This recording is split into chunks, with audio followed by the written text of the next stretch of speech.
Hello, good afternoon, everyone. Thank you so much for attending today. I am really excited for our next session.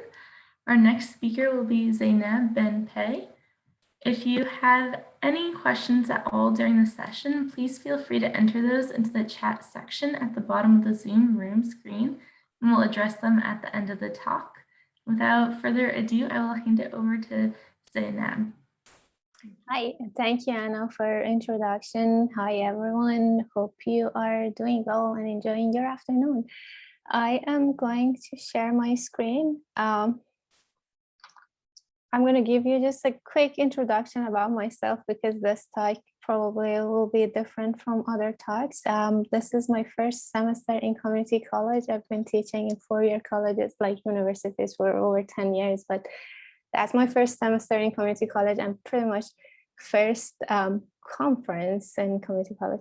Anyways, this talk is not about education. It's not going to be about the students' activity, but my goal for presenting this was to see some student like paying attention to this and being interested to continue with this research. All right, I'm going to start with this. It's called Developing Just-in-Time and Network Flow Models for Urban Snow Removal Problem. And I'm from Northern Virginia Community College Woodbridge campus. So there are a lot of things I want to cover, so I'm going to just like pass this slide. We'll get back to this. But let's talk about motivation for this research. I moved to US in September 2015. Used to live in Baltimore. In about like January 2016, we had the biggest snow ever in Baltimore, which was about 29.2 inches. By far the biggest snow because the last one was in 2003 for 26.8 inches.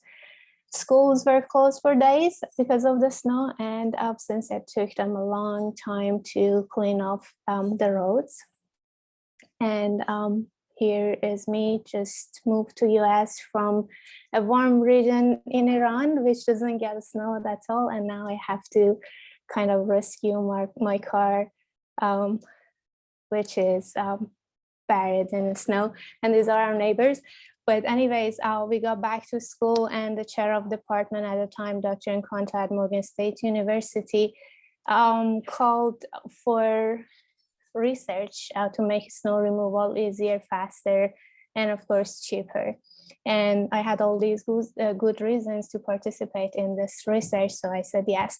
So that was pretty much my motivation. I have another motivation, which is I've been always in pure mathematics. I never did any project in applied math because I just like challenges and I like solve open problems in pure mathematics.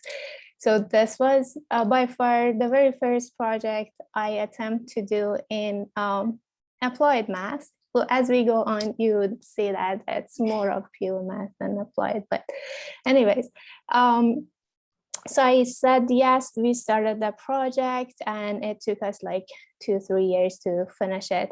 But why this project is important? There are a lot of things on urban snow removal and winter operation in literature. If that's one do a quick research, they can find a lot of different articles being published in different journals.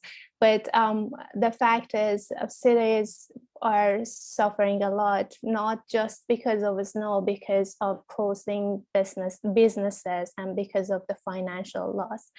And on May 4, 2015, the American Association of State Highway and Transportation Officials said 23 states reported combined spending of more than $1 billion on winter maintenance operations and 8 million work hour plowing and training state roads from October 2014 to March 2015, which is a huge amount of money. An important key outcome for the winter traffic maintenance is the effectiveness and efficiency of snow removal from public roadways, since everyday life activities of the citizens kind of depend on this operation, the winter operations. I'm going to just go over these two projects that have been done for state of Maryland before, and these are submitted to State Highway Administration in 2012, 2000 and 2002 by Mr. Haqqani from University of Maryland. They did the winter operation research to found to design route to the trucks to clean up the streets for Cowlitz County. And we are going to use an algorithm which is called just-in-time algorithm, just-in-time transportation algorithm, which has been introduced for the first time by Dr. Bandpey and Gown in 2011. Now, just-in-time algorithm is very famous and it goes back to many years ago, but like for transportation, they introduced it in 2011. I am going to talk about multi-objective decision-making process for like a couple of minutes, and then I'll switch back to the snow removal problem. So many times it happens that like this companies in industry, it could be State Highway Administration, it could be Department of Transportation, it could be NSF, NIH, many other companies. They are calling for research, and it's that like they have this problem and they want people to help with decision making or create a decision making model which could help them with their project. So multi-objective decision making is basically when you want to make a decision, but this decision involves a lot of different objectives. By a lot of, I mean more than one, of course. And then you want to see how to consider all these objectives and then come up with a decision which kind of optimize all those objectives. So the process begins with a decision maker, which could be an authority, a stakeholder. They would claim that they need to alter the course of system about which they are concerned. So this situation then is diagnosed and general statement of overall needs or objectives are stated. For instance, when we talk about snow removal, they want to, like what State Highway Administration in Maryland care about is reducing the winter operation costs, reducing the impact to environment, and somehow they want the streets to be cleaner, to be clean like faster. So these are the objectives: minimizing time, cost, and impact to environment for this specific problem. But for any other problem, we need to kind of identify the objective first, and then we go to the problem formulation. I mean, we start the problem formulation. In order to formulate the problem, after we identify the objective, we want to translate them to variables. So we assign variable to objective so we could use them in our model. And then after we develop the model, we have to evaluate that and then implement it and evaluate it again and see if it is compatible to the reality or not. So the whole process could be simplified in this diagram. The triggering signal, and then you would go and you start with the need for changing some part of the system or the entire system. So define the problem, define the objectives, and identify the objectives and the objective measurements. Then you go and you construct the model, and then you define set of variables which evaluate the model.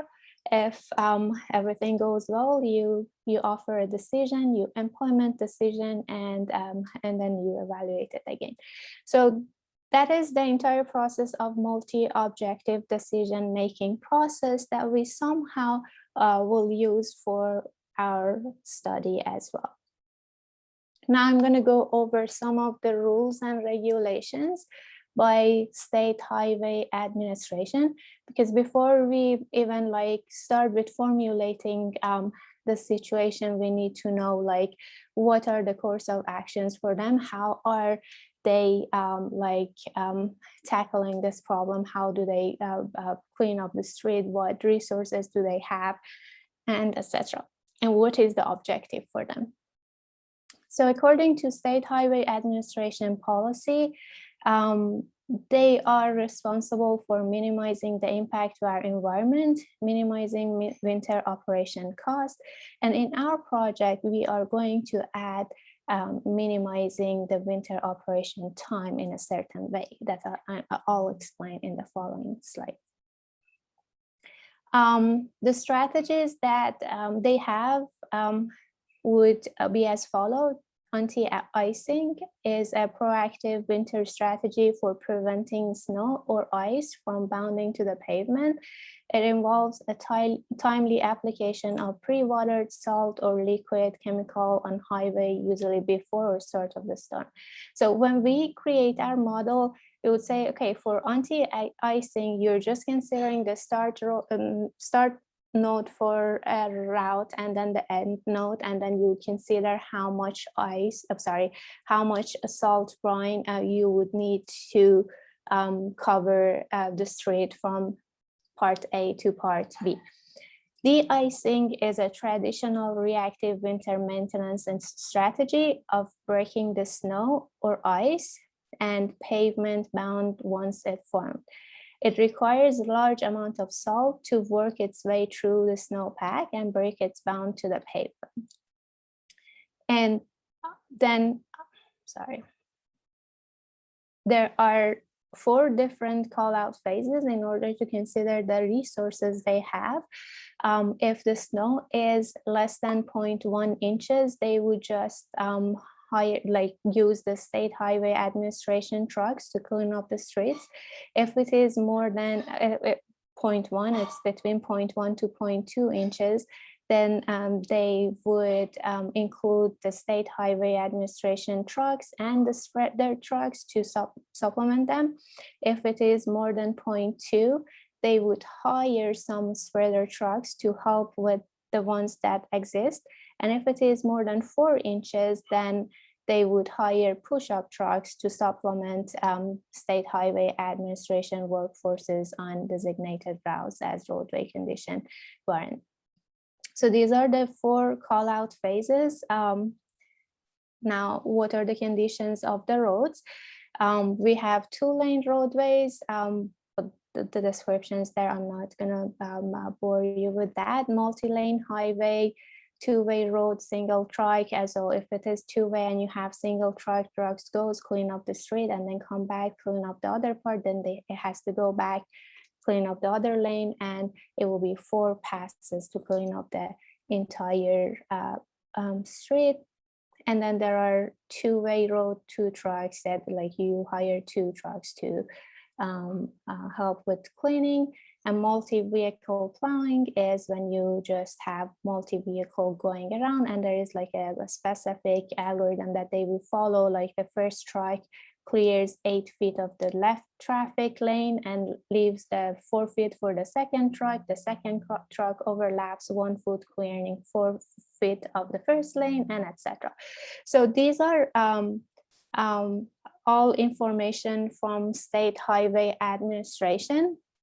Now, the structure of our work, we have part 1 and part 2. Part 1 is for anti-icing and de-icing, meaning the trucks would travel throughout the street. They would just spread the salt brine, or they would plow the snow to the sideway. So they don't have to carry the snow and go and dump it somewhere. So that's for the time that we don't have heavy snowstorm.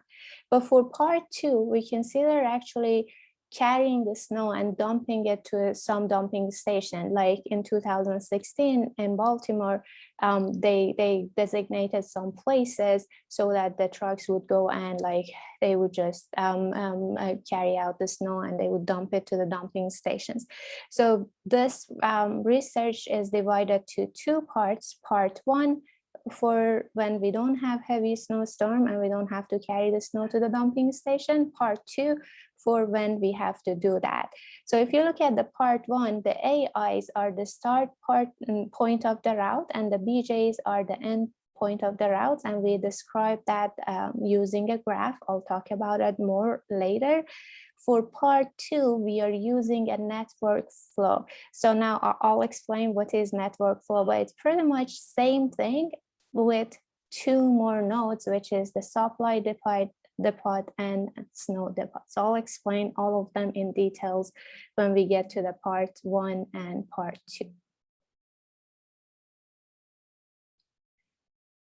Now let's look at this problem. What is this problem? Why did I talk about multi-objective decision making? So if you look at snow removal problem, it is a multi-objective optimization problem, because we have like a couple of different objectives. We want to minimize the cost, we want to minimize the impact to environment, and we want to minimize the service time, the time that it takes to clean up the street. So we will formulate a mathematical model based on multi-objective linear programming or goal programming to minimize the objective variables, in this case, cost and time. And it's processed as follows. We identify the decision variables in the problem. We identify and formulate the objectives and constraints. Constraints are like, for instance, we only have 3 different kinds of trucks, and then from like we have 2 of the first one, 10 of the second one. So we need to consider all the resources. And then what is the demand? How many trucks do we need to clean up the streets in this area? That will be the demanded load that we need. So we have to identify all the constraints, all the resources, all the demands, and consider the map of the city and everything. And then we solve the problem for each of the objectives if we don't want to go through the multi-objective programming. And then we go to the next objective and we solve it. But like for our project, we actually defined a multi-objective function to minimize the 2 objectives at the same time. I'll explain these in the formulation of the model. The snow removal model has 5 main components. It's transporting single or multiple commodity. The commodity could be snow that you are carrying to dump it somewhere, or it could be the salt, which is loaded in the trucks to spread to the streets. It could have multi-origin, multi-destination. The origins are the salt storages that the trucks go to load the salt, and the destinations are the dump stations, the places that they go to dump the snow. We want to minimize the transportation cost and minimize the time deviation. Now, I haven't defined time deviation yet. The time deviation is, we have a service time, which is the time it takes to clean up the streets. And we might have a due time, which is like the time that SHA or any authority give us to clean up the street. So it's not that always the service time equals to the due time. For most of the cases, the service time will be more than due time. So the difference between the service time and the due time will be called time deviation, and we want to minimize that, because if you want to be realistic, it's hard to say you do all this cleaning just in time as they request that. There are many factors which are involved. What you can do is you could say, I minimize the time deviation to make it as close as like perfect.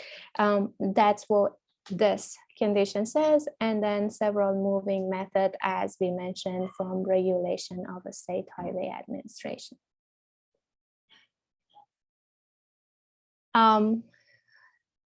The states, so if we look at the winter operation, as we said, it is divided to anti-icing, de-icing, plowing, and then dumping the snow into some dumping stations. So there are 4 different stages that they would take to clean up the streets based on the level of like snow that they get.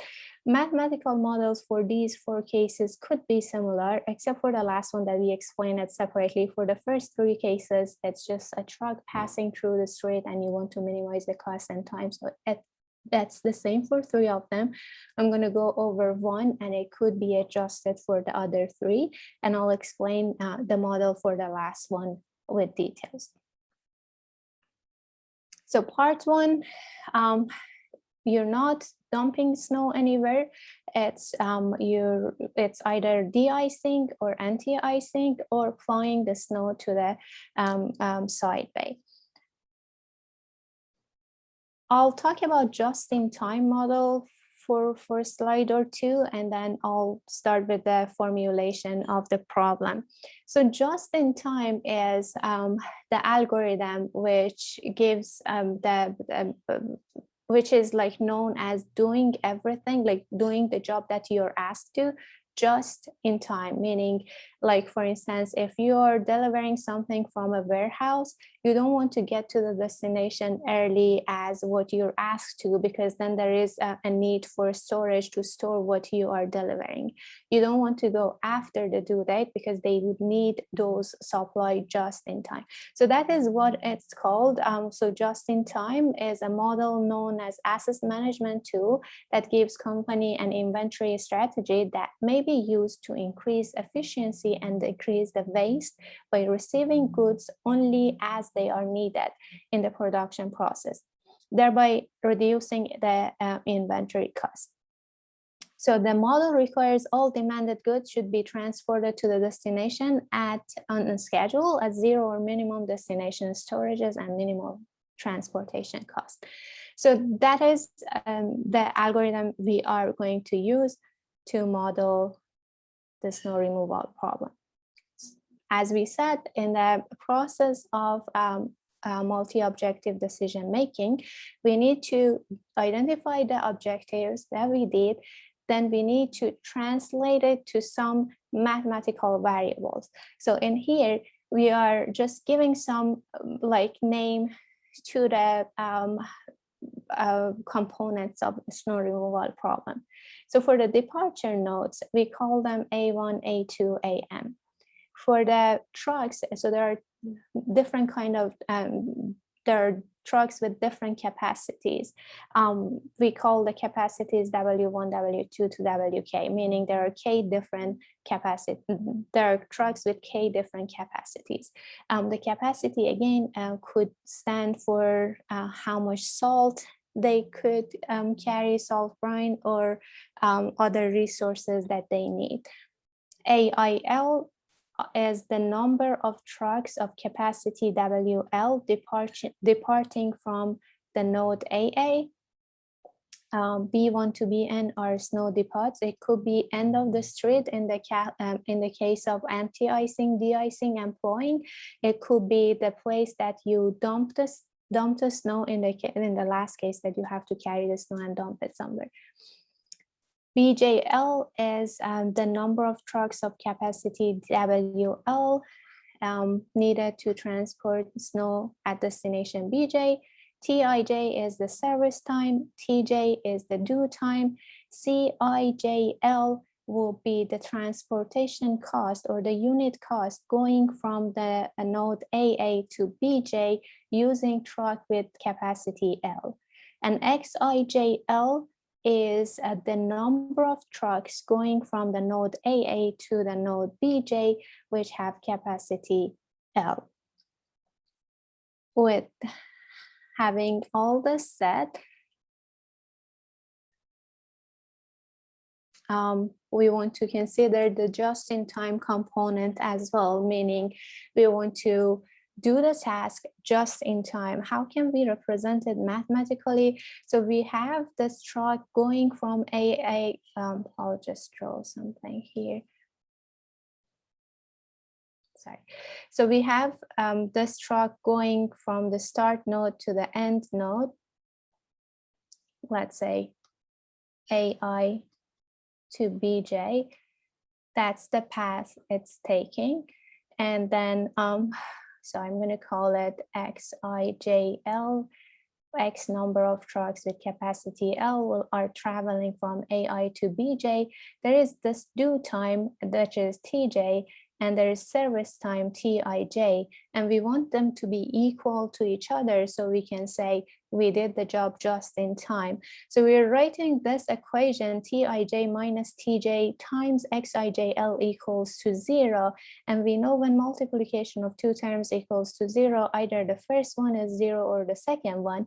If the first one is 0, that's good, meaning TIJ equals to TJ, so the service time and due time are equal, the job has been done just in time. And then if this is not 0, the second one has to be 0, meaning no trucks has traveled from the first node to the second node. So that's how we translated the just-in-time algorithm to our model. I need to clear this before I move on.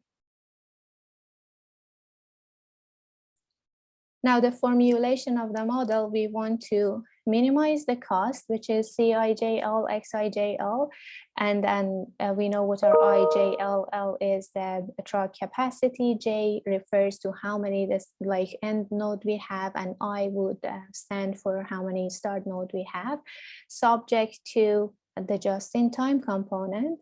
And this is the resource and demand constraint, meaning the number of trucks which are traveling shouldn't exceed the existing number of trucks in the State Highway Administration, and the number of trucks traveling should be equal to the demanded number of trucks. How many trucks are needed to clean up the street? These should be equal. So these are our constraints, and we want to minimize the cost. That's how we use linear programming to formulate this snow removal problem. Let's look at an example and see if that works or not. So let's assume there are 3 departure nodes and there are 4 destination nodes, and there are 3 trucks with 3 different kinds of capacity, and all the resources and supplies, demands, and due time, service times are given to us in some tables. For instance, in the node AI, the departure point AI, there are 0 trucks of capacity G1, 26 trucks of capacity G2, 25 trucks of capacity G3, and then at departure node A2, the available trucks are these, and departure node A3, we have 42 trucks of capacity G1, and etc. So that's the first table, and the second table gives us the due time for getting to the destination B2, B1, B2, B3, B4, and the needed trucks for those destinations. And then we have the service time, the actual time, like the time it takes to clean up the street from the start point AI to the end point BJs. So from A1 to B1, 10 units of times needed. From A2 to B3, 9 units of time is the service time. And then the transportation cost, the unit transportation cost to go from A1 to B1 is 8, and then the rest is also listed here. Now, if we use this formulation, and then we can solve it with any known method for solving linear programming optimization, no feasible solution will be found. And then one can check it using this MATLAB code that we shared in this open source website here. If you click on it, it would take you to the code. But then we have to adjust the model. If you remember the algorithm I showed you at the beginning, you define your objectives, you define your variables, you formulate your model. If it doesn't work, you go back up and then you readjust it, reformulate it, and evaluate it again. You do it over and over until you get the optimal solution that you're looking for. Of course, it's not by trial and error. We have some mathematical formulas that helps us. For instance, we know that the formulation, the variables should be bounded. In this case, we didn't define any boundary for our variables. So that's the first step we're going to do next. I'll change the formulation just to make more sense out of it. We said the service time has to be equal to the due time. In reality, it's hard to have it satisfied. So we say, instead of having this component in our model that the service time has to be equal to due time, we would say we define the time deviation, and we say we want to minimize the time deviation. We want to make the service time as close as the due time, right? So that's what we did. We adjusted the model, and we also define some priority factors, meaning, so we want to minimize the time deviation, we want to minimize the cost, but then we want to give the authorities, the stakeholder, this option to decide which one is more important. So we are defining this W1 and W2 as priority factors. And then if you want to, like if someone said minimizing cost is more important than minimizing time, you would give more weight to the function for cost. If minimizing the time deviation is more important than minimizing cost, you would put more weight on the cost function. If they are as equally important, then you can just like define W1 and W2 as equal numbers. Now, one might ask, how do you like consider W1 and W2? Do you go for any random numbers? There are many different ways to define the priority factors. You could use random numbers. You could use dynamic programming to define them, or you could leave it with the stakeholder what they want, which is the personal judgment for that. All right, I'm gonna go, these are again the constraints. And then again, if we solve this question using any known method, it wouldn't give us any solution.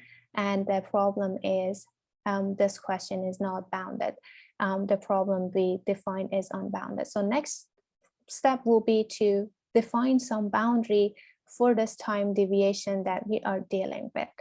So we're defining like this maximum. We say, okay, we said the time deviation is there and we want to minimize it, but it shouldn't exceed some number that we call the maximum point. We call that maximum point lambda. We adjusted the model, and then if you solve it using any known solution or with the help of programming, the optimal solution is found.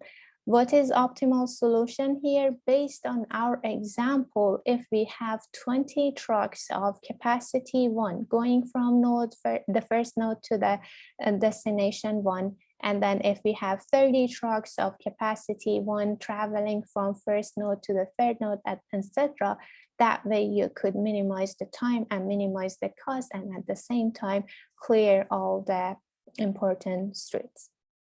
So that was the first part of the project, that you are not dumping the snow anywhere. It's just you are for the stage of anti-icing, de-icing, or plying.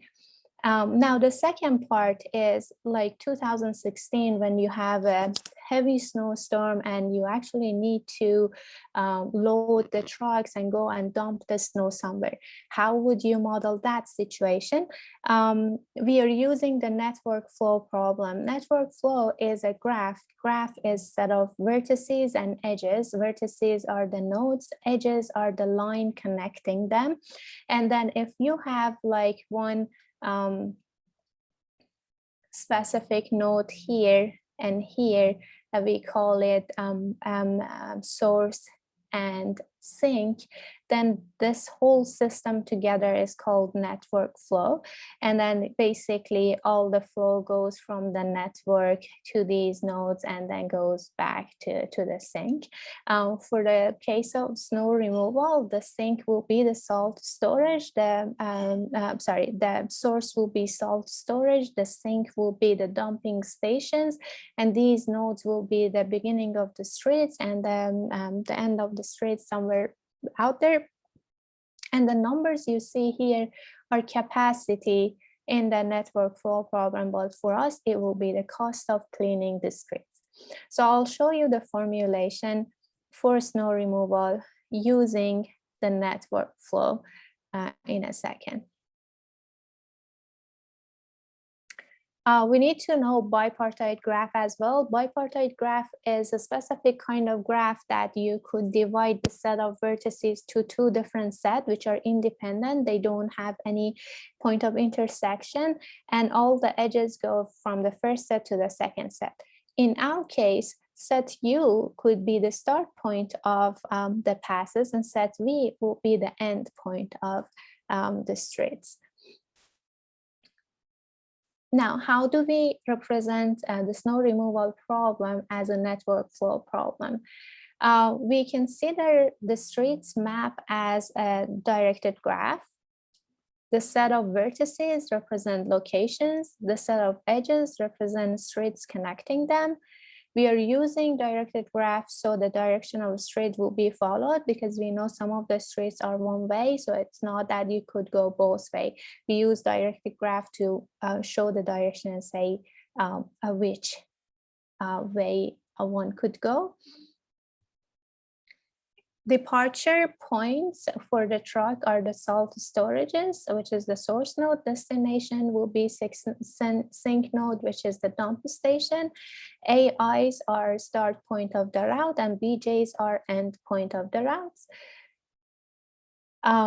The capacity function, we said the capacity is the cost function. Like if you're traveling from node A to node B, what is the cost of cleaning this street?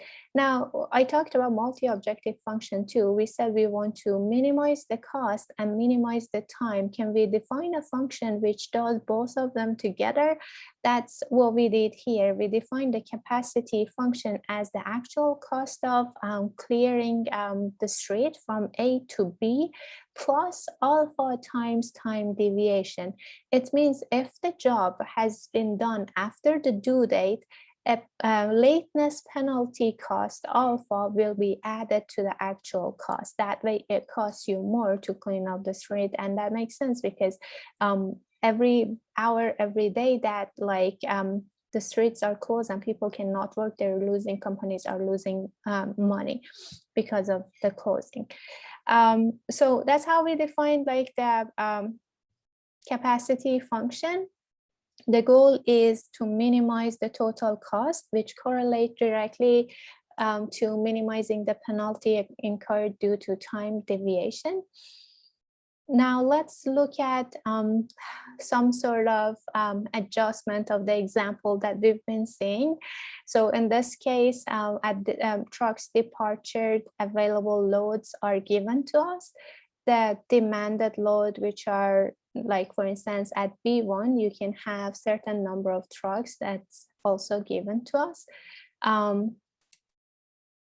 This is the time deviation that we calculated using the last example, going from A1 to B1. If you subtract the service time by the due time, you get 5, and the same for the rest of them. You see some negative numbers here. The negative numbers represent that the job has been done before the due time, so they are like prior to the due time. And that will be the cost using the CEIJ equals CIJ plus alpha TIJ, the cost function that we just defined. Now, in order to model our, graphically model the situation, we need bipartite graph and network flow. So I'll show you here. This is basically the salt storage dumping station start point of the route and point of the routes, and the numbers are written there. So what we want to do, we want to minimize the cost of clearing the street from A1 to B1. We're assuming that like by the time the trucks are getting to A1, they're loaded with salt and everything that they need. So we don't need to consider the cost of going from salt storage to A1 at this point. So we're just like, since this is a minimization question in mathematics, you could just call this a very big number, so it will be eliminated in the process of minimization. And the same for this last one. These numbers comes from the chart that we have. These are the available load, these are the demanded load. So one might ask, what if in a city there are more than one salt storages and more than one sink or a dumping station, which is a very valid question. There are multiple ways of partitioning the city. So we take the map and we partition the map so that each partition have one salt storage and one dumping stations. And then we do the model for each partition separately. Then we could just put them together and find a final solution. I think I explained that. Again, the formulation of model, which should satisfy the constraint. This is the same thing we had before, and we are minimizing the cost here. I didn't write cost and time because time is already included in the cost function. If we just look at the bipartite graph from the start node to end node, this is the graph we get. We could solve it for any alpha. For the beginning, we solved it for alpha equals to 0, meaning no latency penalty is assigned to this situation. But if alpha is different number, all these numbers would change, and you could do the same thing to solve it. We use linear programming to solve this, and the optimal solution is found. Now, if one wants to see the code, they can just look at, just click on the link. I need to share my screen. I want to show you how to access the code if you're interested. The codes are all uploaded in this open source website, and one can see it and go over it and see how they are written. I'm going to go back to the slides. So for the future study, as you noticed, this all was theoretical concept. I didn't go over implementation of the research. So that's for the future. In order to implement this to a specific city or county, we need to have actual data. We need to look at the map of the street, the available trucks and their capacities. We need to know about the supplies, about the cost and everything, like every data related to that. And then we would be able to implement the model and present more evaluation of the model. I would like to thank Dr. Tenuri, Dr. Brown, and Dr. Enquanto, who worked with me throughout this process. And then I'll show you the references quickly. And floor is open for any question if you have any. Thank you so much for your attention. Do you use this project in your classes? If yes, which one? Thank you so much for this question. I explained at the beginning that I am so new to community college. I've been teaching in universities for 10 years, but I just moved to community college, and I just am saying like how important it is to apply all this research project to your teaching aspect. I'm new to that. I haven't applied it. I gave like simple part of it to one of the students. He was so interested, and he like individually went back to study it, but like I didn't do it for my entire class. I haven't done it, I should say, because I might do it in the future.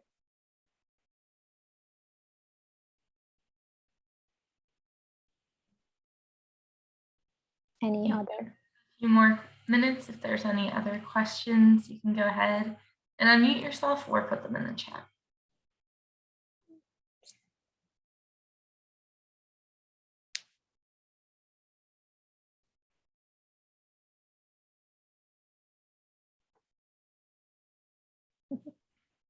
All right, well, if there are no other questions, thank you so much again, Zeinab, for sharing your knowledge and experience with us. Sure. And thank you all for joining day 1 of the VMATYC virtual conference. We'll be picking things up tomorrow morning at 9 a.m. Eastern Time. You can view the chat for the link to the conference website, which also includes a complete list of our concurrent sessions and their descriptions, as well as a link to the Hawks virtual booth. Don't forget to swing by there and go see our representatives to be entered for a $50 Amazon gift card raffle.